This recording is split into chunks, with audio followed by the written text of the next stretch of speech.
So cotton effect ఏంటంటే మనకి ఇప్పుడు కాటన్ క్రాప్ ఏదైతే ఉంటుంది, ఇప్పుడు సాయిల్ అనుకుందాం. జనరల్ సాయిల్ అనుకుంటే మనకి సాయిల్ లోపల ఇది న్యూట్రియంట్స్ అనుకుంటే మనకు ఈ కాటన్ క్రాప్ ఏదైతే ఉందో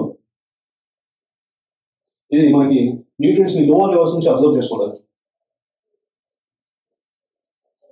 సో ఇక్కడ నుంచి ఇది ఎక్కువ న్యూట్రియంట్స్ వాడుకోదు అనమాట. ఇక్కడ నుండి ఎక్కువ న్యూట్రియంట్స్ అనేది మనకు కాటన్ క్రాప్ వాడుతుంది.